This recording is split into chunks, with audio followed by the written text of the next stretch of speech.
तो बेसिकली बेटा good morning. शायद ये वीडियो रात को अपलोड होते हैं तो गुड इवनिंग। आपको पता ही होगा कि इलेक्ट्रोस्टैट हमने ख़त्म करा है। अब हम लेके आए हैं नया चैप्टर जिसका नाम है करंट इलेक्ट्रिसिटी। अगर आप नए हैं, पहली बार देख रहे हैं, तो ये सीरीज़ बेसिकली हम शॉर्ट क्रैश कोर्स बोल सकते हो या फिर ऐसा बोल सकते हो कि केवल उन टॉपिक्स को कवर कर रहे हैं जो कि टॉपिक इंपॉर्टेंट है, जिससे नीट का अच्छा खासा वेटेज रहता है। ठीक है ना। कोशिश करेंगे करंट इलेक्ट्रिसिटी नाम के चैप्टर को 2 लेक्चर में ख़त्म करने की, है ना। कोशिश करेंगे कि हम आज L1 है और कल L2 में इस चैप्टर को हम समेट दें, ख़त्म कर दें। ठीक है ना। तो चलो पहले बेसिकली करंट इलेक्ट्रिसिटी चालू करते हैं। आज का लेक्चर नंबर 1 है। तो कुछ कुछ बातें बेसिक बातें उड़ाते हैं, चलते हैं कि भैया करंट क्या है। तो हम बोलते हैं कि सर फ्लो ऑफ इलेक्ट्रॉन जो है वो क्या है, करंट है। कि फ्लो ऑफ इलेक्ट्रॉन का मतलब क्या सर, कि अगर करंट एक ही पर्टिकुलर डायरेक्शन में फ्लो करता है तो उसे क्या बोलते हैं, करंट बोलते हैं। Electrons are flow in a particular direction per unit cross sectional area known as current. फिर आप जानते हैं कि हमेशा कोई भी अगर हम कंडक्टर लेते हैं, अगर हम कोई भी कंडक्टर लेते हैं तो कंडक्टर के अंदर इलेक्ट्रॉन्स जो होते हैं, जैसे यहाँ पर हमने कंडक्टर लिया और इसको बोल दिया बड़ा डंडा हाई पोटेंशियल, इसको बोल दिया छोटा डंडा यानी लो पोटेंशियल। मैं बोलता चलता हूँ, बातों पर ध्यान दीजिएगा। बड़ा डंडा मतलब पॉजिटिव हाई पोटेंशियल, छोटा डंडा मतलब लो पोटेंशियल। इलेक्ट्रिक फील्ड की डायरेक्शन हमेशा कहाँ से कहाँ होगी, लो पोटेंशियल से हाई पोटेंशियल। तो हमने बोल दिया कि देखो ये रही इलेक्ट्रिक फील्ड की डायरेक्शन, और जिस डायरेक्शन में इलेक्ट्रिक फील्ड लग रही है उसके अपोजिट डायरेक्शन में कौन चल रहे होंगे, इलेक्ट्रॉन चल रहे होंगे। तो हमने क्या बोला कि flow of electron in a particular direction known as current, यही करंट होता है। ठीक है। तो इलेक्ट्रॉन का चलना ही एक पर्टिकुलर डायरेक्शन में क्या कहलाता है बेटा, करंट कहलाता है, उसे करंट बोलते हैं। तो हमने बात बोल दी, सिंपल सी बात। करंट एक स्केलर क्वांटिटी होती है। करंट एक स्केलर क्वांटिटी होती है जो कि डायरेक्शन पर डिपेंड नहीं करती है, जो कि डायरेक्शन पर डिपेंड नहीं करती है। हम बोल सकते हैं कि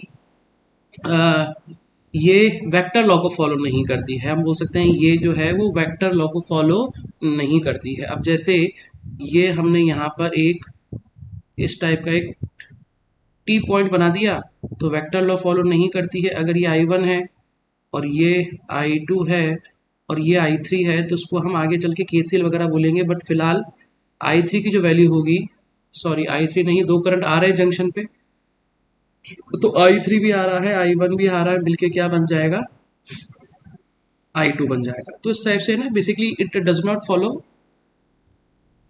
वेक्टर लॉ। तो जो बेसिक बेसिक बातें वो पता चलेंगे। यूनिट एम्पेयर होती है, आप सब लोग जानते हैं।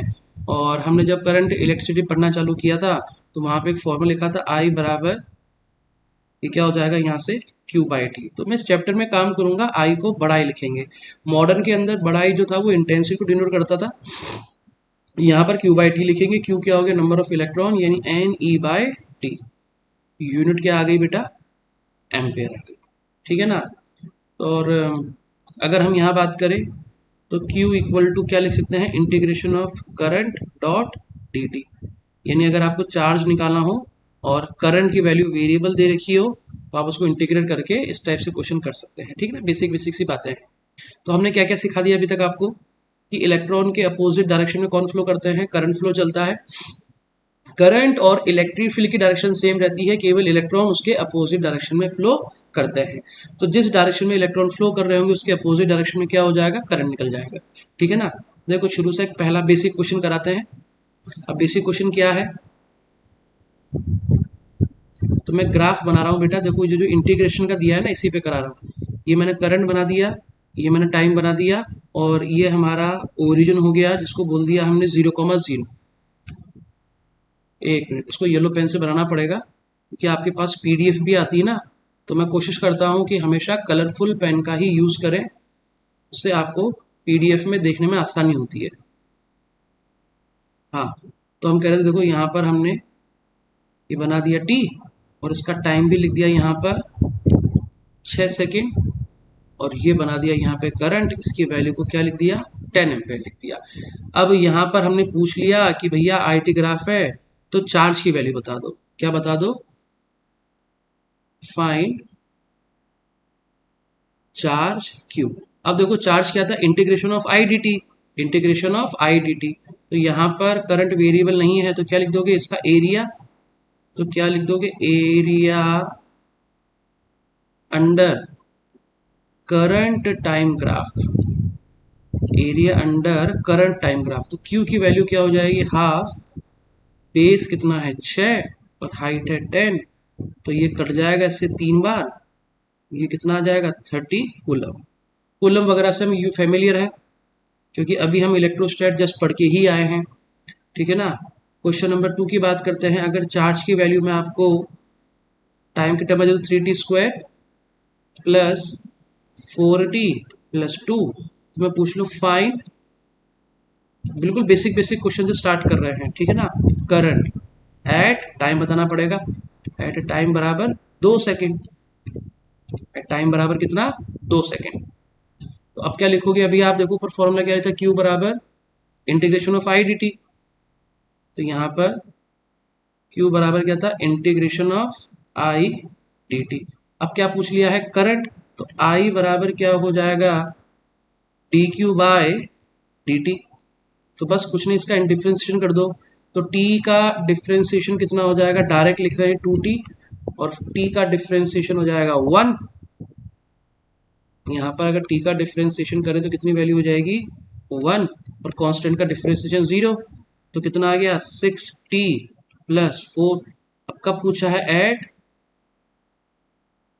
2 सेकेंड, तो पुट कर दो 12 प्लस 4, कितना आ जाएगा 16 एम्पियर। तो इस टाइप से ऐसे बहुत सारे क्वेश्चन बन सकते हैं, ऐसे क्या कर सकते हैं ना, बहुत सारे क्वेश्चन बन सकते हैं। जैसे कई बार बोल देंगे कि ना, जैसे 10,000 alpha particle, 10,000 alpha particle flow flow in a wire. तो मेरा फोकस है ना इस चैप्टर में ऐसा रहेगा कि हम क्वेश्चंस की प्रैक्टिस ज़्यादा कराएं और थ्योरी हल्का हल्का बताते चले। तो क्या बोल दिया, 10,000 alpha particles flow in a wire per minute, flow per minute, then find current in the wire, then find current in wire. तो क्या लिखोगे, अब करंट पूछ लिया है तो आई बराबर, सॉल्यूशन लिखेंगे यहाँ पे,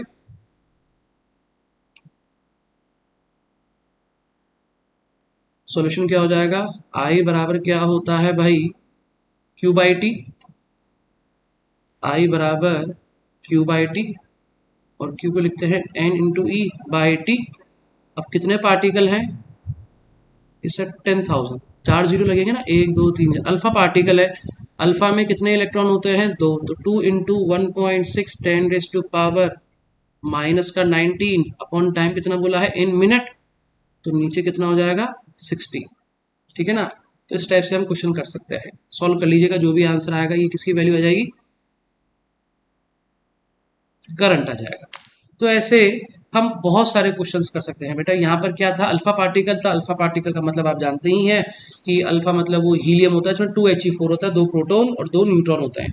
तो अगर 2 प्रोटॉन थे तो हम बात करेंगे कितने इलेक्ट्रॉन की, 2 इलेक्ट्रॉन की बात करेंगे, ठीक है ना।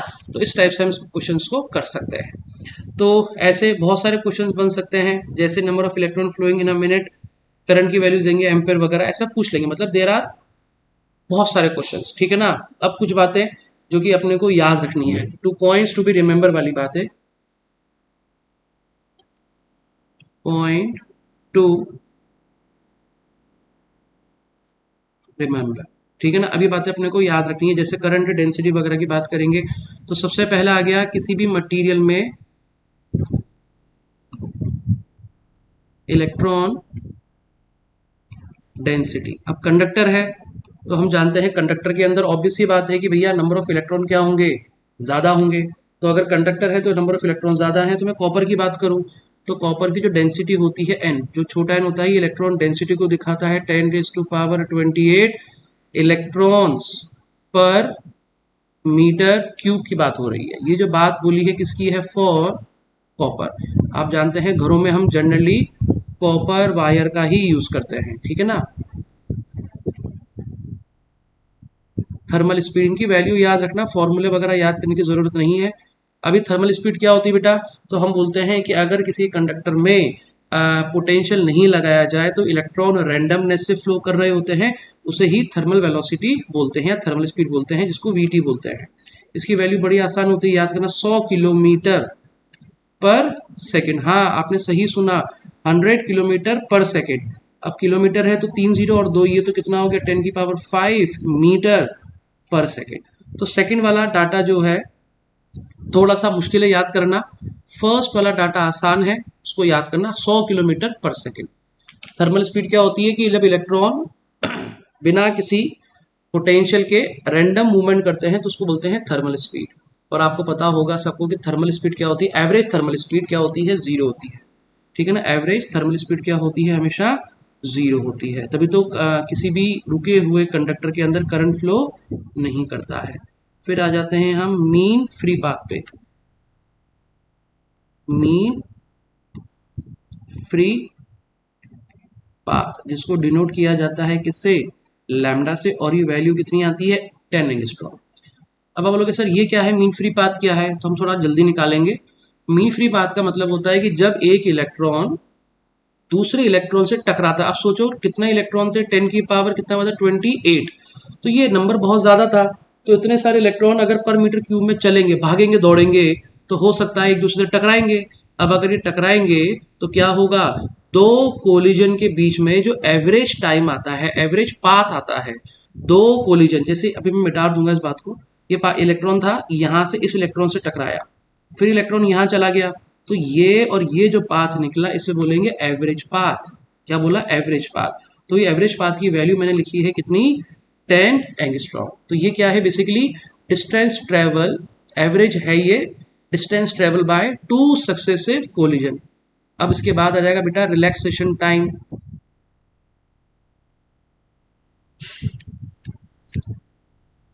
रिलैक्स, रिलैक्स, RELAX, स्पेलिंग कई बार गलत हो जाती है लिखते लिखते, बातें करते करते, है ना।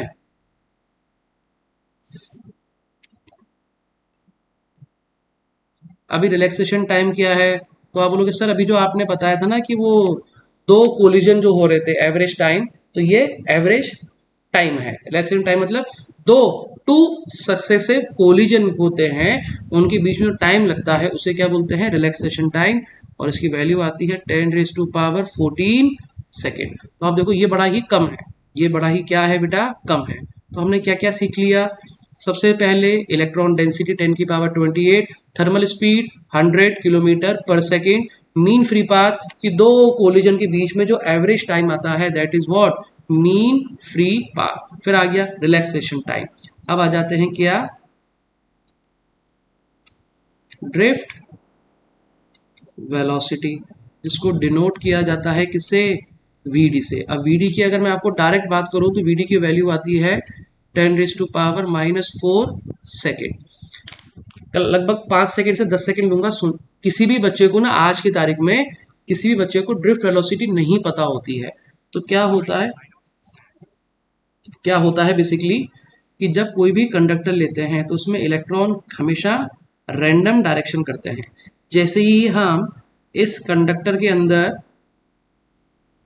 इस कंडक्टर के अंदर क्या लगा देते हैं, बैटरी लगा देते हैं, यानी क्या लगा देते हैं, पोटेंशियल दे देते हैं, तो क्या होता है इस पूरे वायर के अंदर या इस पूरे कंडक्टर के अंदर एक साथ क्या लगती है, इलेक्ट्रिक फील्ड लगती है। देखो इलेक्ट्रॉन ऐसे चल रहे थे, अब ये इलेक्ट्रॉन को बोलती है कि भैया तू तो सीधा चल, तू कैसा चल, सीधा चल। फोर्स लगाती है, क्या लगाती है, इलेक्ट्रिक फील्ड फोर्स लगाती है कि पहले आप रैंडम जो चल रहे थे, अब सब इलेक्ट्रॉन को बोलती है, सारे इलेक्ट्रॉन्स को कि भैया एक डायरेक्शन में चलो, सब इलेक्ट्रॉन को बोलती है एक ही डायरेक्शन में चलो। तो अगर इलेक्ट्रॉन आपको बताया एक डायरेक्शन में अगर चल दिए तो उसे क्या बोलते हैं, फ्लो ऑफ करंट।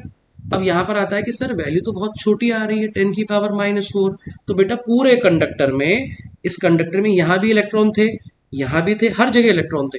तो पूरे कंडक्टर में जैसे ही हम लाइट का स्विच ऑन करते हैं, स्विच ऑन करते ही पूरे वायर में पंखे तक, एसी तक एक साथ इलेक्ट्रिक फील्ड लगती है। स्टार्ट करते ही इलेक्ट्रिक फील्ड क्या है, एक ईएम वेव है, तो ये लाइट की स्पीड से दौड़ती है। तो पूरे वायर में आपने जैसे ही बटन ऑन किया, पूरे वायर में क्या लग गई, एक साथ इलेक्ट्रिक फील्ड। और जहां जहां पे इलेक्ट्रॉन थे, बहुत, क्योंकि इलेक्ट्रॉन हर जगह थे, सब इलेक्ट्रॉन को बोला कि भैया एक डायरेक्शन में चलो, तो उसको बोलते हैं ड्रिफ्ट वेलोसिटी। और अगर आपको याद रखना हो तो उसका फॉर्मूला मैं लिख देता हूँ कि जो वी का फॉर्मूला होगा, ड्रिफ्ट वेलोसिटी का फॉर्मूला ये हो जाएगा ई टाउ ई। अब ये टाउ क्या है, वही रिलैक्सेशन टाइम है अपॉन एम। तो ये फॉर्मूला होता है, अगर आपको याद करने की इच्छा हो तो ये ड्रिफ्ट वेलोसिटी का फॉर्मूला है, ठीक है ना। तो ये कुछ यहाँ तक बातें हैं। तो ड्रिफ्ट वेलोसिटी मेरे हिसाब से आपको समझ में आ गई होगी। बहुत डिटेल में नहीं समझाया है, हल्का सा समझाया है, जिस हिसाब से लेक्चर रिकॉर्ड हो रहे हैं उसके हिसाब से समझाया है, ठीक है ना। अब आ जाते हैं ड्रिफ्ट करंट पे।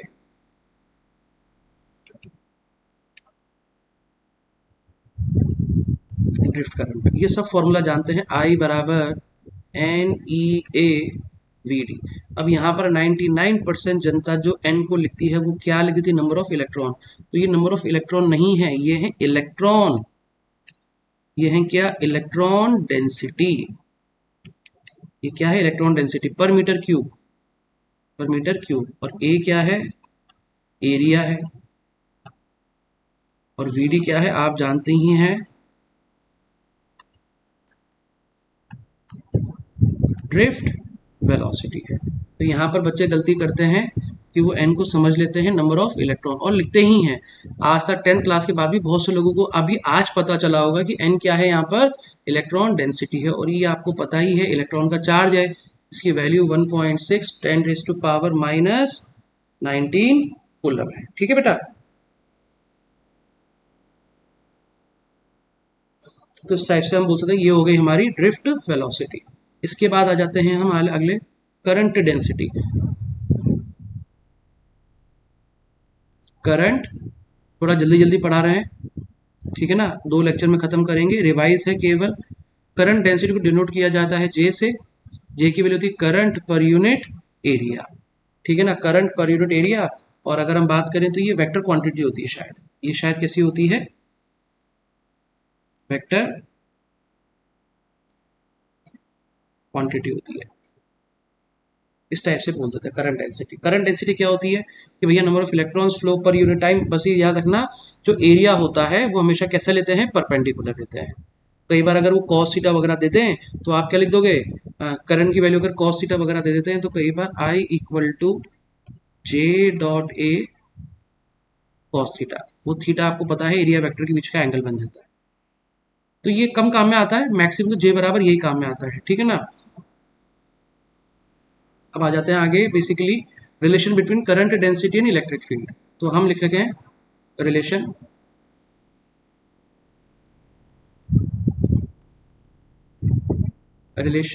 Between current density and electric field. इन सबका डेरिवेशन नहीं बता रहा मैं, क्योंकि आपको पता है इतना टाइम नहीं है। तो करंट डेंसिटी का रिलेशन जे बराबर सिग्मा ई। जो मैंने कहा था ना, जो मैंने आपको लेक्चर में फर्स्ट डे बोला था कि देखो बेटा, हाँ हम सब चीज़ तो कवर नहीं कराएंगे, लेकिन इतना करा देंगे कि आपको क्वेश्चन हो जाए। अब इस साल बोर्ड में क्वेश्चन आया था, इसी साल 2026 की बात करें तो बोर्ड में क्वेश्चन आया था फिजिक्स में कि अगर टेम्परेचर को बढ़ाते हैं तो क्या होता है, थर्मल स्पीड बढ़ती है। अब टेम्परेचर बढ़ेगा तो इलेक्ट्रॉन में रैंडमनेस बढ़ेगी, थर्मल स्पीड बढ़ेगी। अब थर्मल स्पीड बढ़ेगी तो उसका मतलब दोनों इलेक्ट्रॉन जल्दी टकराएंगे, तो रिलैक्सेशन टाइम। अब सोचो, दो कोलिजन जो हो रहे थे उनका टाइम पीरियड कम होगा क्योंकि स्पीड फास्ट हो गई है। अगर रिलैक्सेशन टाइम कम हो जाएगा तो सिग्मा सिग्मा की वैल्यू भी क्या हो जाएगी, कम हो जाएगा। और रो रजिस्टिविटी क्या होगी, बढ़ जाएगी। तो ये कुछ बातें हैं जो बोर्ड वगैरह के काम में आती है, ठीक है ना बेटा। तो ये छोटी छोटी बातें थी, हम आगे बढ़ रहे थे। इसके बाद आ जाते हैं मोबिलिटी पे। इसके बाद कहाँ जाते हैं, मोबिलिटी। मोबिलिटी आपको याद हो, मैंने आपको कहाँ बताया था, सेमीकंडक्टर में। अभी मोबिलिटी क्या होती है तो मैंने आपको बताया था कि भैया इलेक्ट्रॉन्स की मोबिलिटी, वो होल्स और इलेक्ट्रॉन जो थे की मोबिलिटी का चलना। तो इलेक्ट्रॉन आसानी से चलता है, तो आपको बताया था वहां पे कि mobility of electron is greater than mobility of holes. तो यहाँ क्या बोल देंगे, प्रोटॉन, ठीक है ना। फॉर्मूले की बात करें तो म्यू बराबर क्या हो जाएगा, ई टाउ बाय एम। डायरेक्ट, कुछ नहीं डेरिवेशन नहीं, डायरेक्ट लिख रहे हैं, ठीक है ना। तो ये सारे फॉर्मूले हैं। सेमीकंडक्टर के अंदर बताया था मैंने आपको कि इलेक्ट्रॉन की मोबिलिटी ज़्यादा होती है एज कम्पेयर टू प्रोटॉन, और मास ऑफ प्रोटॉन ज़्यादा होता है किससे, मास ऑफ इलेक्ट्रॉन से। तो आप देख भी सकते हैं यहाँ पर मोबिलिटी और मास कैसे एक दूसरे के इनवर्स है, ठीक है ना। तो अब आ जाएंगे relation between conductivity and mobility, point number 10।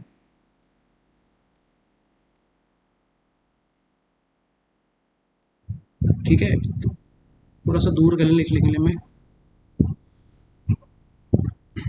अब सोचो, आपने करंट इलेक्ट्रिसिटी पढ़ा होगा, अगर आपने कभी ऑफलाइन मोड में पढ़ा होगा, तो ये लगभग 16 लेक्चर लेता है। कितने लेक्चर लेता है? 16 लेक्चर। और हम इसको खत्म कर रहे हैं किसमें? 2 लेक्चर में। तो थोड़ा सा आपको मैनेज करना पड़ेगा। अच्छे फीडबैक आ रहे हैं कि हाँ, बच्चे लिख रहे हैं कि लेक्चर देख के मजा आ रहा है वगैरह वगैरह। अच्छा फीडबैक आते रहते हैं मेरे पास। तो हम लिख रहे थे relation between conductivity and mobility. तो कंडक्टिविटी एंड मोबिलिटी क्या होती है? एक दूसरे के डायरेक्टली प्रपोर्शनल होती है, ठीक है ना। तो इस टाइप से ये हम लगभग 10 बातें लिखी। 10 बातें इंपॉर्टेंट है, इनके सारे डाटा आप याद करें तो अच्छी बात है। अब देखो क्या लिखा है क्वेश्चन में कि electron revolving in a circular path, radius दिया है 1.6 सेंटीमीटर। अब जैसे ही यहाँ पर रेडियस की बात हो तो रेडियस सेंटीमीटर में ध्यान रखना। और बोला है कांस्टेंट स्पीड दी है 3.14 इंटू 10⁻17 सेंटीमीटर पर सेकेंड। और क्या पूछ लिया है कि करंट बताओ। तो मेरे को बताओ, करंट निकालने का जो फॉर्मूला होता है आई बराबर, उसको क्या लिखते हैं बेटा हम? Q by T. और इसको क्यू को क्या लिखते हैं? N into E by time, ठीक है। अब यहाँ पर केवल इलेक्ट्रॉन दिया है एक, तो E अपॉन क्या आ जाएगा? टाइम आ जाएगा। अब आपको पता है टाइम पीरियड क्या होता है? Total distance. तो इलेक्ट्रॉन अगर घूम रहा है तो किस पाथ में घूमेगा? 2πr upon speed v। तो v स्पीड दी गई है, इसको उठा के यहाँ रख दो। तो करंट की वैल्यू क्या हो गई? E अपॉन टाइम पीरियड हो गया 2πr। यहाँ पर टाइम पीरियड कितना आ गया? 2πr। और वेलोसिटी कहाँ चली जाएगी? ऊपर। तो बस इस तरह से आप क्या निकाल सकते हैं? यहाँ से करंट निकाल सकते हैं, ठीक है बेटा। अब जो अगला क्वेश्चन है वो क्या है? देखो सेकंड क्वेश्चन क्या है कि दो वायर है, एक वायर है, टू वायर है जिसका क्रॉस सेक्शनल एरिया है, रेडियस क्या दिया गया है? सेम, यानी आर है। अगले वाले का रेडियस भी क्या दिया गया है? आर। तो two wire having same cross sectional area but different material are connected. अगर डिफरेंट मटेरियल है तो दोनों के मटेरियल यानी रो की वैल्यू क्या हो जाएगी? अलग अलग हो जाएगी और सिग्मा भी बदल जाएगा। अगर मटेरियल अलग अलग है तो मैंने बोलिया ये है मटेरियल, मटेरियल वन, इसको M1 लिखते हैं मटेरियल वन, और इसको लिखते हैं मटेरियल M2। दोनों को सीरीज में जोड़ा गया है। अब चार्ज डेंसिटी दी गई है, चार्ज डेंसिटी आपको दी गई है 1:4 रेशो में।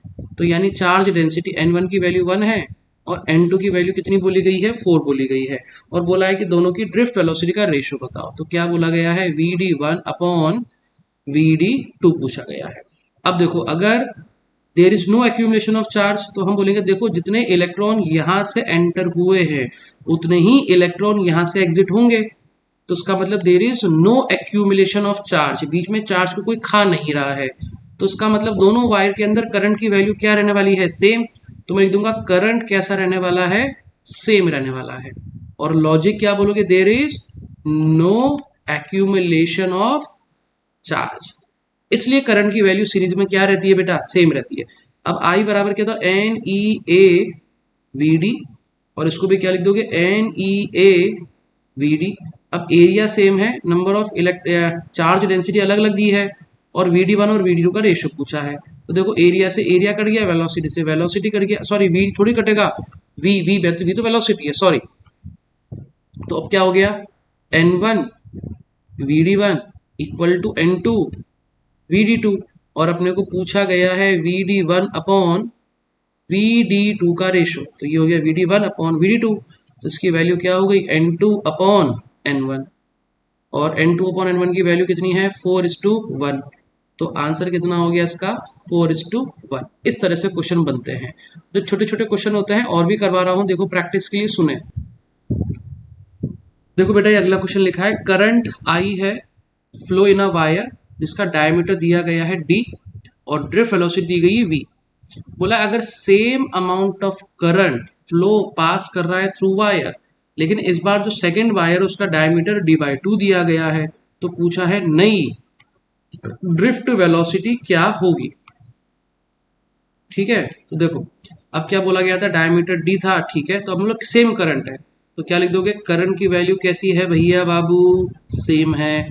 तो क्या होगा, N E A V D one equal to N E A V D two. अब चार्ज डेंसिटी पे बात ही नहीं करी गई है, तो बोला केवल डायमीटर आधा कर दिया है, तो उसका मतलब वही बात हो गई, there is no accumulation of charge, कि भैया जितने नंबर ऑफ इलेक्ट्रॉन यहाँ से एंटर हुए हैं उतने ही इलेक्ट्रॉन एग्जिट भी हो जाएंगे, तो इलेक्ट्रॉन डेंसिटी सेम हो गई। अब ई से ई कट जाएगा, तो क्या लिख दोगे, एरिया अलग अलग हो जाएगा, तो A one V D one equal to A two V D two, क्योंकि एरिया अलग अलग है ना, डायमीटर अलग हो गया है। तो क्या हो जाएगा बेटा, V D one upon V D two, क्या हो जाएगा, A two by A one. अब वायर गोल होता है तो क्या लिखोगे, पाई आर स्क्वायर, पाई, अब आर, देखो डायमीटर आधा हो गया है, पहले डायमीटर कितना था डी, तो रेडियस कितना था, पहले रेडियस कितना था, तो आप रेडियस लिखोगे, पहले डायमीटर डी है, तो रेडियस क्या हो जाएगा, डायमीटर का आधा, तो पहले डी बाई टू था, अब डी बाई फोर हो गया है, तो ये हो गया है डी बाई फोर का square upon pi D by two का होल स्क्वायर। पाई से पाई कट जाएगा, डी बाई फोर की बात करें तो डी स्क्वायर बाय फोर का, फोर फोर ज़ा 16, और ये जाएगा four by D square, D square से स्क्वायर कट जाएगा, इसकी कैलकुलेशन आसान थी, फोर से काट दो तो 1:4, 1:4 हो जाएगा। तो वी डी वन की वैल्यू वी डी टू आ गई, तो क्या लिखोगे, देखो V D one upon V D two कितना आया है, 1:4, तो वी डी टू की वैल्यू क्या हो जाएगी, 4 time of V D one, ऐसे भी बोल सकते हैं आंसर, ठीक है ना। तो अपने को यहाँ पर बेटा चार्ज डेंसिटी के बारे में कुछ भी नहीं बताया गया था, तो हमने इस टाइप से क्वेश्चन कर लिया। और मैं आपको बता दूं, आई बराबर N E A P D पर बहुत सारे क्वेश्चंस बनते हैं, ठीक है, तो आप बहुत सारे क्वेश्चन कर लेना, डाटा वगैरह नहीं लिख रहा मैं। एन क्या है, चार्ज डेंसिटी है, ध्यान रखना, number of electrons are flowing per metre cube, e आपका फिक्स है, ए आपका एरिया है, और वी डी क्या है, ड्रिफ्ट वेलोसिटी। जैसे अब एरिया पर अभी मैंने डायमीटर दिया, अब डायमीटर में उलझा देते हैं आपको, क्या बोलेंगे, डायमीटर दे देंगे, बल्कि एरिया क्या होता है, पाई आर स्क्वायर। तो ऐसे बहुत सारे क्वेश्चंस बन जाते हैं भैया, लगाते लगाते चलते हैं, ठीक है ना। तो एक इसके बाद मेरे हिसाब से और कोई क्वेश्चन बनता नहीं है, आई बराबर एन ई वी डी पे, तो हम आ जाते हैं डायरेक्ट किस पे, अब ओम्स लॉ पे आ जाते हैं, ठीक है बेटा।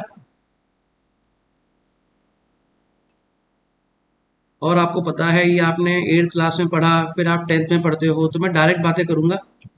V इक्वल टू क्या होता है, आई आर, ज़्यादा डिटेल में नहीं जाएंगे, क्योंकि हर बच्चा जो पढ़ रहा है वो उसको पढ़ के आया है, ऑब्वियसली पढ़ के आया है। तो यहाँ पर एक बार तो हो गया V प्रोपोर्शनल टू I, और यहाँ पर हो गया I प्रोपोर्शनल टू V, जो काम की बात है वो बता रहा हूँ। यहाँ पर फर्स्ट कंडीशन, तो यहाँ सर दोनों प्रोपोर्शनल है, तो आप क्या लिख दोगे, देखो V इक्वल टू क्या हो जाएगा, आई आर, यही तो होगा V equal to I R, और यहाँ से क्या लिख देंगे, V equal to I R से, कि भाई R क्या है, रेजिस्टेंस है, और यहां पर क्या लिखोगे, I बाय V, यहां पर क्या लिखोगे, I by V equal to G। अब G क्या है, कंडक्टेंस है, G क्या है, कंडक्टेंस ऑफ अ कंडक्टर, और रेजिस्टेंस आपको पता ही, V equal to I R में R रेजिस्टेंस होता है। तो यहाँ पर क्या होता है ना बेटा, ग्राफ बनता है, ओम्स लॉ की बात करें तो यहाँ पर अब देखो ग्राफ मैं बनाऊंगा किसमें, I और V में, तो आपको पता है ये हो गया I और ये हो गया V, y equal to M X plus C, तो ग्राफ कैसा बनेगा, स्ट्रेट लाइन, और ये स्लोप क्या रहेगा, थीटा, और ये क्या हो जाएगा, r, इसका स्लोप। यहाँ पर ग्राफ ये वैल्यू आएगी v, ऊपर y क्यों लिख दिया मैंने यहाँ पे, ये क्या हो जाएगा v, और ये किसमें बनेगा I, इसका जो स्लोप होगा, जो काम की बात है शायद ये नहीं पढ़ी होगी आपने, इसका स्लोप कंडक्टेंस दिखाएगा, ठीक है ना। तो बेसिकली ये हो गया टेन थीटा। अब टेन थीटा की वैल्यू क्या होती है, y बाई एक्स, तो क्या लिखोगे, v बाई आई, और यहाँ पे टेन थीटा की वैल्यू i बाय v, ये किसके बराबर हो जाएगा, जी के बराबर हो जाएगा। ठीक है बेटा, तो ये आपको ध्यान रखना है। अब इसी पे मैं इसका प्रूफ वगैरह तो नहीं दे रहा, हम आगे बढ़ रहे हैं। ठीक है ना। तो ओम्स लॉ की बात करें तो मैंने आपको बताया था कि ओम्स लॉ जो होता है वो हर जगह वैलिड नहीं होता है। सेमीकंडक्टर के अंदर, मॉडर्न फिजिक्स के अंदर ओम्स लॉ हर जगह वैलिड नहीं होता है। जहाँ पे वैलिड नहीं होता है उसे क्या बोल देते हैं हम? नॉन ओमिक डिवाइस बोल देते हैं। क्या बोल देते हैं बेटा? Non ohmic device. अब जैसे उलझाने के लिए क्या है ना, देखो ऐसा क्वेश्चन आता है कि वो आपको सेकंड ग्राफ से क्वेश्चन देंगे। ये बन गया V और ये क्या बन गया I।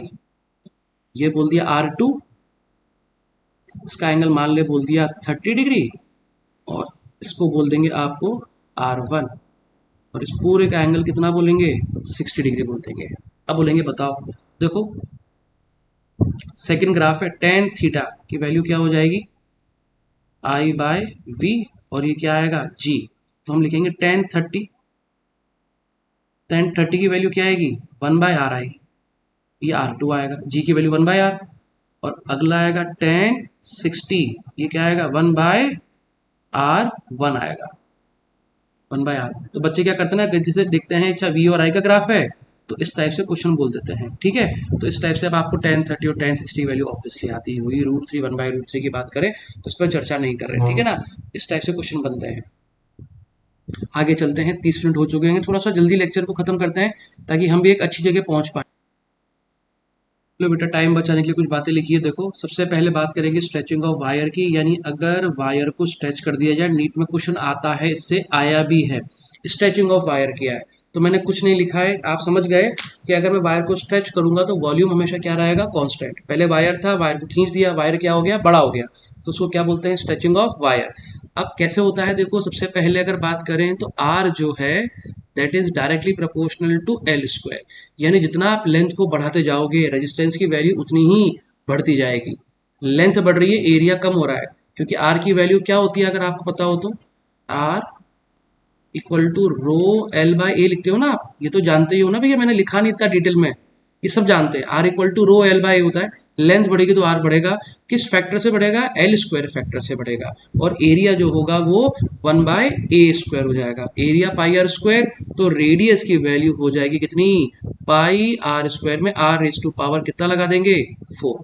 तो ये फॉर्मूला जो मैंने लिखा है ये बड़े काम का है। ठीक है ना, इसका डेरिवेशन नहीं लिखा, इतना काम का नहीं है, टाइम बचाना है, 2 लेक्चर में कंप्लीट करना है। अब देखो फर्स्ट कि अगर अगर ऐसा होता कि L2 की वैल्यू पहले वाले से n गुना खींची, मतलब n की वैल्यू 2 4 6 गुना, तो नया रेजिस्टेंस ऑफ वायर R2 की वैल्यू अगर आप देखें तो वो कितना हो गया है? n² इंटू R1, यानी पहले वाले से जितना खींचा था उसका n² टाइम रेजिस्टेंस बढ़ गया है। दूसरी बात अगर करें, ये वो आ गई एरर वाली बात है, if stretching is less than 5%, तो आपको पता है आर स्क्वायर के आर और लेंथ डायरेक्टली प्रोपोर्शनल है, वो एल के ऊपर का स्क्वायर आगे आ जाएगा। तो क्या लिख दोगे? देखो 2l अगर आपको दिख रहा हो तो यहाँ पर 2l 2 delta L change in length upon initial length into 100। Area inverse में था तो -2 लग गया है अगर आपको दिख रहा हो। ठीक है ना, और आर की पावर रेडियस जो था वो कितना था? -4। ठीक है, तो इस टाइप से हम क्वेश्चंस को करते हैं। इस पे क्वेश्चन वगैरह नहीं करा रहा, टाइम बचे खराब होगा, तो हम क्या कर रहे हैं ना, आपको सब चीज बता दी कि वायर को खींच लोगे, क्या क्या बता दिया? R directly proportional to L square है, इनवर्सली प्रोपोर्शनल टू एरिया है, और आर की पावर 4 है इनवर्सली प्रोपोर्शनल रेडियस के, क्योंकि जब आप वायर को खींचोगे तो लेंथ तो बढ़ेगी, एरिया कम होता चलेगा, इस टाइप से रेजिस्टेंस की वैल्यू बढ़ती है। ठीक है ना। अब आ जाते हैं टेम्परेचर पे, टेम्परेचर वेरिएशन इन रेजिस्टेंस। ठीक है, तो इस पे क्वेश्चन आप कर लेना, temperature variation in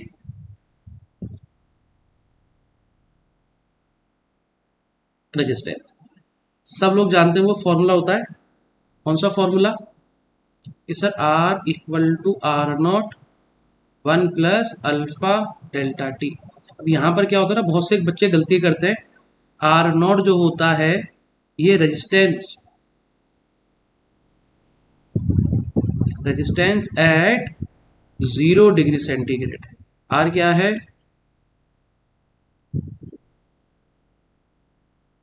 resistance at temperature T. Alpha आप जानते हैं, पूरा नहीं लिखूंगा, तो क्या बोलते हैं उसको, temperature coefficient of resistivity, temperature coefficient of resistivity, है ना। अल्फा आपको पता ही है कि मटेरियल कंडक्टर का पॉजिटिव होता है, सेमी कंडक्टर का और इनका सबका नेगेटिव होता है, ये अपन आगे चर्चा कर पूछ चुके हैं। और डेल्टा टी आपको पता ही है चेंज इन टेम्परेचर है, चेंज इन टेम्परेचर। इस पे एक क्वेश्चन कर लेते हैं ना, ताकि टाइम बचे और हम स्पीडली आगे बढ़े, ठीक है। क्वेश्चन आ गया बेटा, देखो रेजिस्टेंस कंडक्टर है जिसका रेजिस्टेंस 5 ओम दिया है 50 डिग्री पे, और रेजिस्टेंस बिकम 6 ओम हो जाता है 100 डिग्री सेंटीग्रेड पे, और पूछा है कि अल्फा यानी टेम्परेचर कोफिशिएंट ऑफ रेजिस्टिविटी बता दो और आर नॉट बता दो 0 डिग्री पे। इसके बीच में जो मैंने कुछ चीज़ें स्किप करी है, जैसे हमने क्वेश्चन करा था आर नॉट वाले पे, इसके बीच में कुछ चीज़ें स्किप करी है। वो क्या स्किप करी है कि वो ग्राफ वगैरह जो होते हैं एलॉय वगैरह के, जो बोर्ड वगैरह के लिए काम में आते हैं, कि ग्राफ हो गया सुपर कंडक्टिविटी, कि भैया देखो जो बल्ब होता है, बल्ब के अंदर टंजस्टन होता है, उसका रेजिस्टेंस हाई होता है लेकिन मेल्टिंग पॉइंट बहुत ज़्यादा क्या होता है, हाई होता है, तो वो जलता ही नहीं है।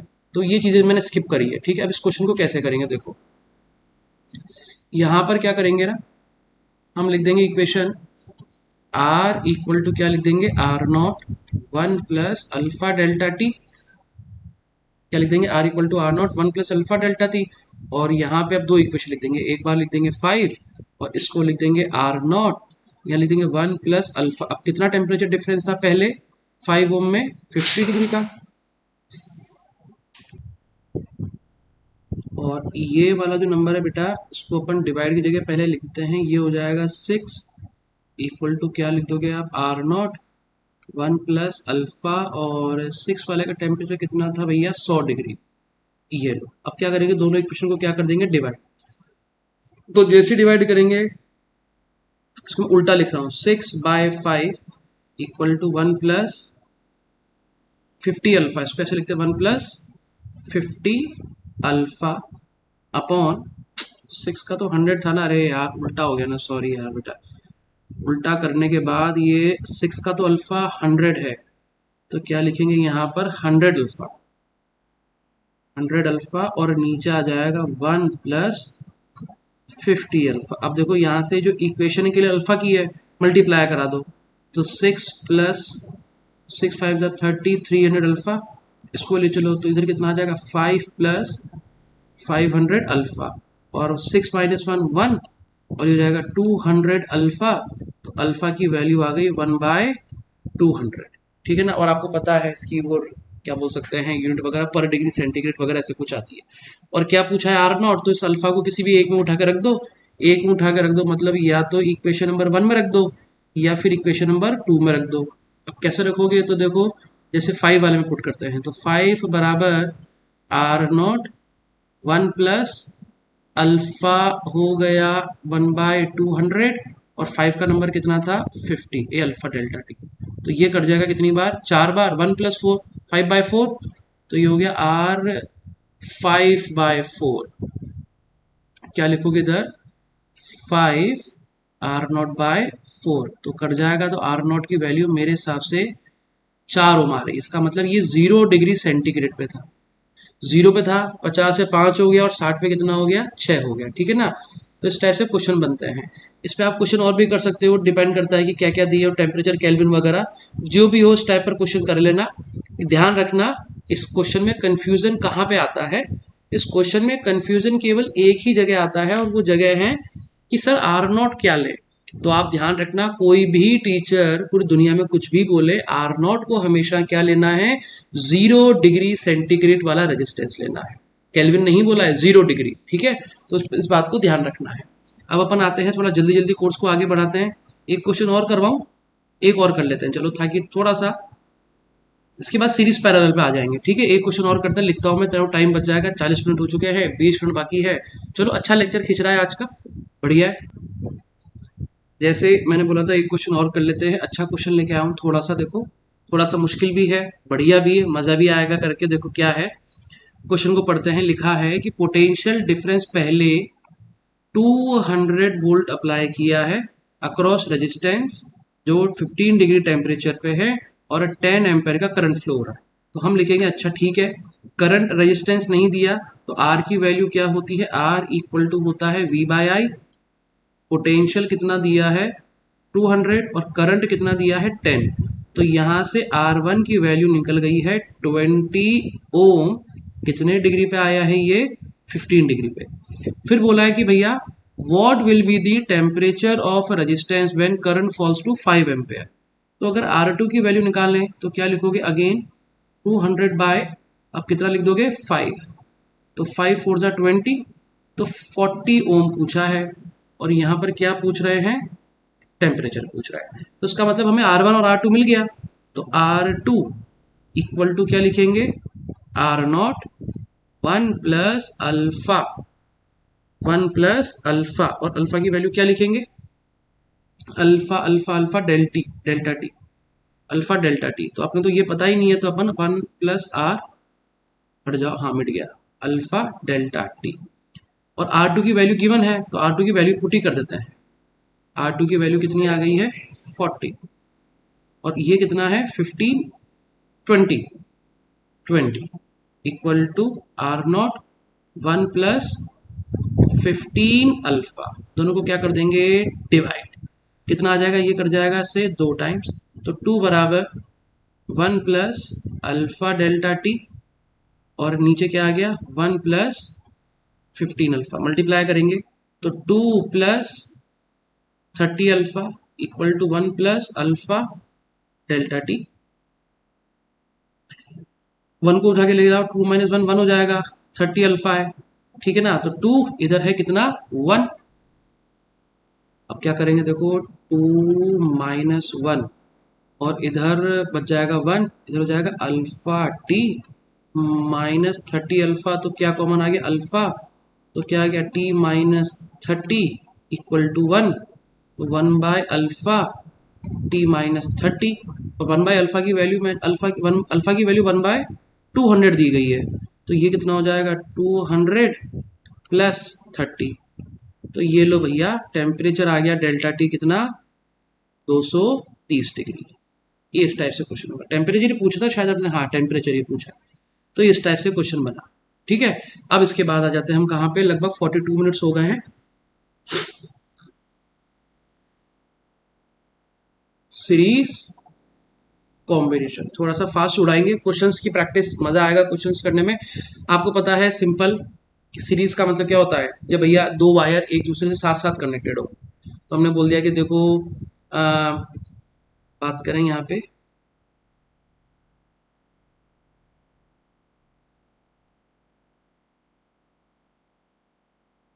ये हो गया R1, ये हो गया R2, इसको बोलते हैं ए पॉइंट और इसको बोलते हैं बी पॉइंट।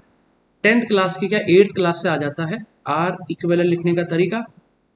तो आर इक्विवेलेंट लिखने का तरीका R1 प्लस R2, पहली बात। सीरीज के अंदर जितने इलेक्ट्रॉन एंटर होते हैं उतने ही इलेक्ट्रॉन एग्जिट हो रहे हैं, तो हम बोलेंगे there is no accumulation of charge. इसका मतलब क्या कि सीरीज के अंदर करंट की वैल्यू क्या चलेगी, सेम करंट क्या था I बराबर Q by T N E by T, number of electron अगर कांस्टेंट तो करंट भी क्या रहेगा कांस्टेंट। तो हम बोल देंगे सीरीज में करंट करंट कांस्टेंट रहता है, ठीक है ना। और अगर इसके अल्फा की बात करें, अल्फा इक्विवेलेंट कहाँ गया, ये रहा। अगर इसके अल्फा इक्विवेलेंट की बात करें कि भैया दो रेजिस्टेंस है, तो अल्फा इक्विवेलेंट की बात करें तो क्या लिखोगे R1 alpha 1 plus R2 alpha 2, वैसे काम का नहीं आता, upon R1 plus R2, upon R1 plus R2, ये हमारा आ जाता है क्या अल्फा इक्विवेलेंट, ठीक है ना। और वो आपको पता ही होगा पैरेलल के अंदर उल्टा हो जाएगा। तो बेसिकली सीरीज की बात करें तो अल्फा इक्विवेलेंट आ गया है, इसी तरह से पैरेलल की बात कर सकते हैं, ठीक है ना। इस तरह से किसकी बात कर सकते हैं, पैरेलल की। पैरेलल के लिखेंगे जब पैरेलल का बता देंगे, ठीक है। तो ये अपने को कुछ बातें थी सीरीज के अंदर, हमने आपको बातें बोल दी है, करंट की वैल्यू क्या चलती है कांस्टेंट चलती है, पैरेलल के अंदर उल्टी चलती है। और अगर मान लो बेटा एन रेजिस्टेंस लगे हों, अगर यहाँ पे एन सेम, मतलब अगर आर आर आर आर लगे हो तो आर इक्विवेलेंट की वैल्यू एन आर हो जाएगी, ठीक है ना, सिंपल सी बात है। आर क्या वैल्यू हो जाएगी, एन हो जाएगी। और ये जो आर इक्विवेलेंट आएगा, छोटी सी बात, फालतू की बात है बट फिर भी, जो ये आर इक्विवेलेंट आएगा ये ग्रेटर देन इंडिविजुअल आर से बड़ा आएगा, ठीक है ना। तो ये कुछ कुछ बातें थी जो आपको याद होनी चाहिए। और अब होता क्या है देखो समझो, कि जब इलेक्ट्रॉन एंटर हुआ, जब इलेक्ट्रॉन एंटर हुआ तो उस वो क्या करेगा ना, यहाँ पर कुछ ना कुछ वोल्टेज का ड्रॉप लेगा। तो इसके अक्रॉस मैंने बोल दिया V1 और इसके अक्रॉस क्या बोल दिया मैंने, V2 ड्रॉप बोल दिया। तो हम ऐसा बोल सकते हैं कि ऐसा मान लो कि इलेक्ट्रॉन चार्ज होके आया था, कुछ एनर्जी R1 ने खा ली। ऐसा समझो देसी भाषा में, बिल्कुल देसी, एकदम देसी बोल रहा हूँ, कि इलेक्ट्रॉन चार्ज होके आया कि भैया हम चार्ज है एकदम शानदार एकदम मजेदार। अब दो रेजिस्टेंस मिले, तो पहला वाला क्या करेगा, उसकी एनर्जी कुछ खा जाएगा, और R2 भी क्या करेगा, कुछ खा जाएगा। अब सोचो, जो रेजिस्टेंस पावरफुल रहेगा वो एनर्जी ज्यादा खाएगा। तो हम बोल सकते हैं यहाँ पर V1 और V2 का रेशियो निकालना हो तो ये R1:R2 के प्रपोर्शनल चलता है। ये किसके प्रपोर्शनल चलता है, R1 और R2 के प्रपोर्शनल चलता है, ठीक है। सिम रहते सिम ही है, सिम ठीक है। और ये जो V था ये क्या हो जाएगा, टोटल V, जैसे मान लो इलेक्ट्रॉन चार्ज हो गया है 20 वोल्ट से, तो V1 प्लस V2 की वैल्यू टोटल डिस्ट्रीब्यूट होगी। तो जो V हो जाएगा उसकी वैल्यू हमेशा V1 प्लस V2 रहा करेगी, ठीक है। तो उसको बोलते हैं सीरीज। सब लोग जानते हैं, सब लोगों ने देसी भाषा में 8th क्लास 10वीं क्लास 12वीं क्लास में पढ़ रखा है। अब आ जाते हैं किस पे, पैरेलल कॉम्बिनेशन।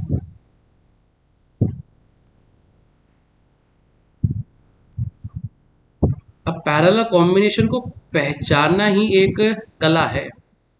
पैरेलल कॉम्बिनेशन को जो बच्चा पहचान गया उससे क्वेश्चन हो गया कि सर जो डायग्राम बना रहे हो ये तो हमने बचपन से बनाया है। ठीक है बेटा, ऐसे ही डायग्राम बनता है, यही डायग्राम बनता है।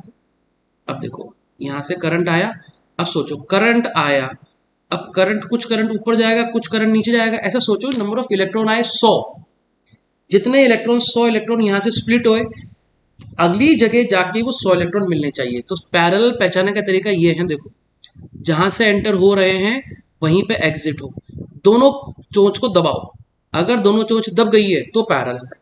अब जैसे यहां पर दोनों चोंच का मतलब, जैसे मैंने बोला चोंच ओपन हुई ए बी पे और चोंच क्लोज हो रही है सी डी पे, तो इसका मतलब ए बी को पकड़ो ऐसे और सी डी को पकड़ो तो ही किसमें होंगे, पैरेलल। यही लॉजिक काम करेगा। देखो अब यहां पर जैसे मान लो ये R1 है और ये R2 है, सब लोग जानते हैं बचपन से R इक्विवेलेंट।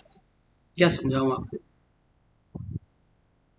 क्या लिखोगे, 1/R1 प्लस 1/R2। और क्या लिखा था हमने, हाँ पैरेलल। अब क्या होगा, ऐसा सोचो 100 इलेक्ट्रॉन आए, कितने इलेक्ट्रॉन आए, 100 इलेक्ट्रॉन आए। 100 के 100 में से कुछ ऊपर गए कुछ नीचे गए, लेकिन जब 100 इलेक्ट्रॉन एंटर कर रहे थे उन 100 इलेक्ट्रॉनों के पास सेम अमाउंट ऑफ पोटेंशियल था, यानी सब एक जैसे बैटरी से ही चार्ज होकर निकले थे। तो ऊपर गए 60, नीचे गए 40, लेकिन जितने 60 और 40 नीचे गए, जितना एनर्जी इनके पास थी उतनी एनर्जी इनके पास थी। इसलिए हम बोल देते हैं कि यहाँ पर करंट की वैल्यू तो अलग अलग हो जाती है क्योंकि इलेक्ट्रॉन स्प्लिट हो गए, टूट गए, लेकिन पोटेंशियल जो होता है वो सेम चलता है। तो इसलिए हम बोल देंगे कि पैरेलल के अंदर पोटेंशियल जो होता है वो सेम चलता है बाबू। इसलिए पोटेंशियल की वैल्यू कैसी आती है, सेम आती है, ठीक है। अगला पॉइंट क्या लिखा था, करंट कांस्टेंट अल्फा इक्विवेलेंट। अब अगर हम अल्फा इक्विवेलेंट की बात करें पैरेलल वाले की, अगर हम यहाँ पर अल्फा इक्विवेलेंट की बात करें पैरेलल की, तो अल्फा इक्विवेलेंट तो क्या लिखोगे, R1 alpha 2 plus R2 alpha 1/R1 plus R। क्या डिफरेंस है यहाँ पे, R1 अल्फा 1 था, R1 alpha 1 plus R2 alpha 2, यहाँ पर थोड़ा सा अपोजिट हो गया आई गेस। फिर अपन ने आर इक्विवेलेंट की बात लिखी थी, हाँ आर इक्विवेलेंट पे आ जाते हैं। देखो ये चल रहा है पैरेलल, यहाँ लिख रहे हैं 1/R इक्विवेलेंट। अगर एक जैसे लग जाए तो क्या लिख दोगे कि भैया अगर सारे के सारे पैरेलल लग गए तो क्या लिख दोगे, R/N। तो क्या उसको उल्टा लिख दो, चलो ऐसे रह देते हैं, तो ये क्या हो जाएगा NR। तो यहाँ पे जो आर इक्विवेलेंट आएगा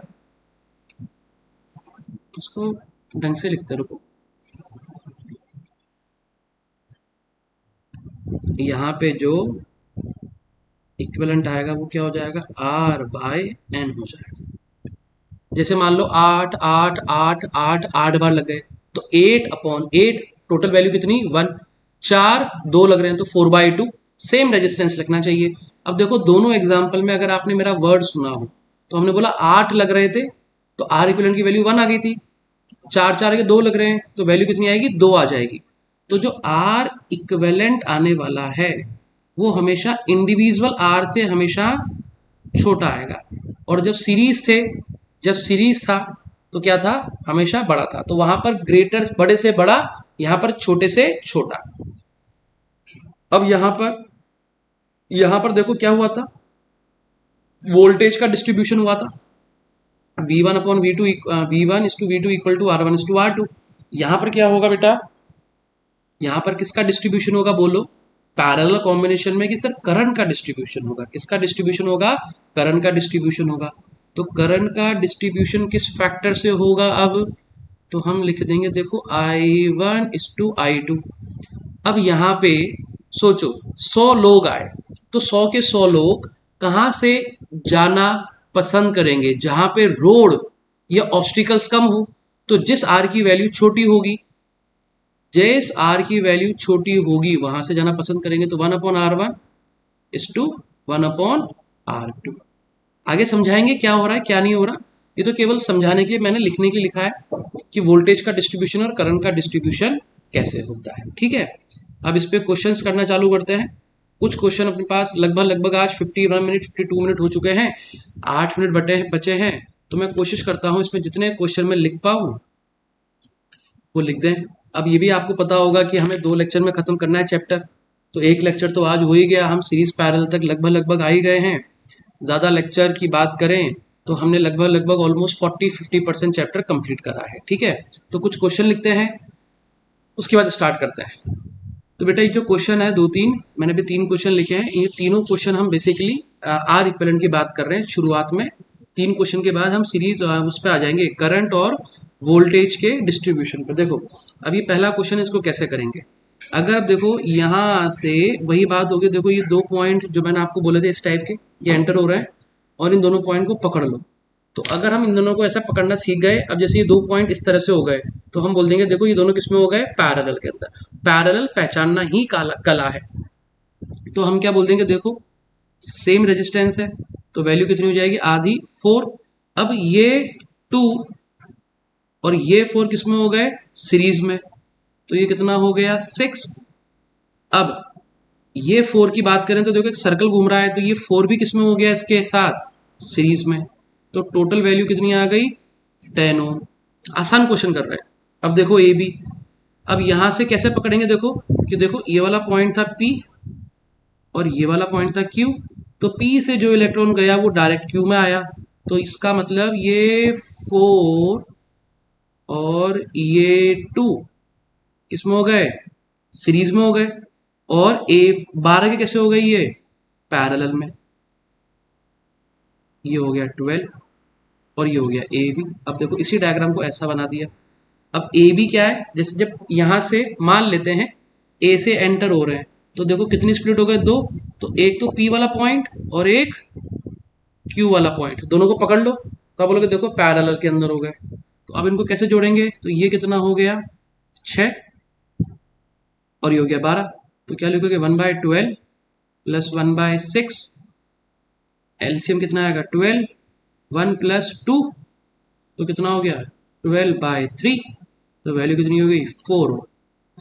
मैंने बहुत सिंपल से क्वेश्चन थे, इसलिए मैंने खटाक से निकाल दिया। वो 1/R लिखा है तो 1/R लिखो तो पलट जाएगा, तो 4 3 12 हो जाएगा। ठीक है, थोड़ा सा हल्का सा लेवल बढ़ाया। देखो क्या पूछा है, आर ए बी, यानी ये रहा ए और ये रहा ए बी, ये सी है ना, इसको मैं सी बनाता हूँ, थोड़ा डायग्राम में गलत बन गया, ये सी आएगा, ये सी, और ये रहा हमारा बी। अब ये बोला आर और ए बी के बीच का रेजिस्टेंस निकालना। तो जब आर ए बी के बीच का बोल दिया तो इसका मतलब ये वाला 10 ओम और ये वाला 10 ओम हमारे काम में नहीं आने वाले हैं, क्योंकि उसके बाद सर्किट है ही नहीं। इलेक्ट्रॉन जाके वहां बैठ थोड़ी जाएगा कि भैया अब आगे कहाँ जाएं, तो इलेक्ट्रॉन वहीं ट्रेवल करता है जहां पर सर्किट पूरा होता है। जैसे सी के अंदर इलेक्ट्रॉन नहीं आएगा, आगे रास्ता नहीं है, तो जहां सर्किट पूरा होता है इलेक्ट्रॉन वहीं घूमता है।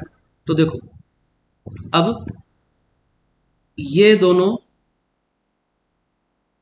किसमें हो गए, एक पाथ हो गया, वो तो हट गई, लाइन हटा दो। अगर आपको समझ में नहीं आया हो तो कैसे बनाओगे, देखो अब आप बनाओगे, देखो यहां से ये 10 ओम, ये 10 ओम, ये लो, अब ये ऐसे बन गया डायग्राम। ये लो बाबू, ये रहा हमारा ए और ये रहा हमारा बी।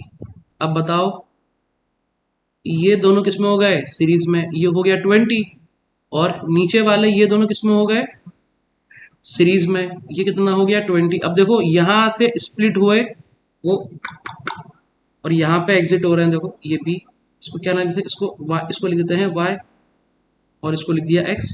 तो x से स्प्लिट हुए और y पे आके मिल गए, तो 20 किसमें हो गए, पैरेलल में। तो क्या बोल दोगे, देखो ये 10 और सेम अमाउंट 20/2 10, और लास्ट वाला ये 10, तो ये कितना हो गया टोटल 30 ओम। तो इस टाइप से हम क्वेश्चन करते हैं, ठीक है। अब एक दो क्वेश्चन और करते हैं जिसमें डायरेक्ट मैं सोच रहा हूँ हम उस पर आ जाएं, क्या बोलते हैं, एक क्वेश्चन करा दे जिसमें वोल्टेज डिस्ट्रीब्यूशन हो, ठीक है, वोल्टेज डिस्ट्रीब्यूशन। देखो बेटा ये दो क्वेश्चन है, बेसिकली दोनों क्वेश्चन क्या है, वोल्टेज डिस्ट्रीब्यूशन पे है। किस पे है, वोल्टेज डिस्ट्रीब्यूशन पे, कि कैसे वोल्टेज का डिस्ट्रीब्यूशन होता है, ठीक है। अब आओ थोड़ा सा पहले आते हैं, मैंने आपको, हाँ ये आ गया, देखो पैरेलल के अंदर, सॉरी सीरीज थी, क्या था यार, वोल्टेज का डिस्ट्रीब्यूशन, हाँ सीरीज में ही होगा ऑब्वियसली, हाँ सीरीज था। तो देखो आओ ये सीरीज के डिस्ट्रीब्यूशन की बात करते हैं। तो हमने बोला था कि कंप्लीट एनर्जी हर रेजिस्टेंस में स्प्लिट हो जाएगी, बराबर बराबर नहीं बोला था, मतलब स्प्लिट होगी। और किस फैक्टर से होगी, जिसका आर ज्यादा उसमें ज्यादा एनर्जी खाएगा इलेक्ट्रॉन। अब देखो यहाँ पे आते हैं, ये लो यहाँ पे आ गए। अब देखो सीक्वेंस क्या है, वी आर 5 10 15, तो हम बोलेंगे यहाँ पे R1:R2:R3 की बात करें, 5:10:15, यानी 1:2:3। अब इसका मतलब ये हुआ कि जो वोल्टेज है, कितना वोल्ट आया, 12 वोल्ट। ये 12 वोल्ट बेसिकली कितने हिस्सों में स्प्लिट होने वाला है, 3 + 2 + 1, तो टोटल कितने हिस्से हो गए, 6। तो टोटल जाएगा 6 हिस्से में। तो R1 के पास कितना गया, 1, R1 के पास जाएगा, देखो इसके पास आएगा 1 रेशो, इसके पास आएगा उसका 2 रेशो, और इसके पास कितना रेशो आएगा, 3 रेशो। तो 3 + 2 + 1 कितना हो गया, 3, 2 5 और 2 6, तो इसका मतलब टोटल 6 से कर दो। तो 12 वोल्ट के अगर 6 से करें, इसका मतलब 12 वोल्ट के अगर मैं 12 वोल्ट के 6 हिस्से कर दूं, तो पहले के पास कितना जाएगा, देखो मल्टी डिवाइड होने के बाद 2 वोल्ट, तो 2:4:6, जोड़ो 6 + 4 10 और 2 12, तो इसका मतलब इस वाले के पास कितना वोल्ट गया, 2 वोल्ट, इसके पास गया 4 वोल्ट, इसके पास कितना गया, 6 वोल्ट।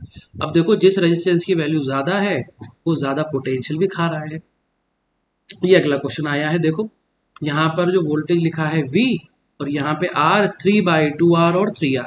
अब सोचो ये वही बात हो गई कि सर ये वो जो आप कह रहे थे ना, 2 पॉइंट ऐसे ऐसे ऐसे ऐसे, देखो ये हो गया X और ये बन गया Y। तो इसका मतलब ये दोनों किसमें है, पैरेलल के अंदर है। अब अगर हमें पैरेलल का रेजिस्टेंस निकालना हो तो कैसे निकालेंगे, 1/R इक्विवेलेंट, क्या लिखेंगे,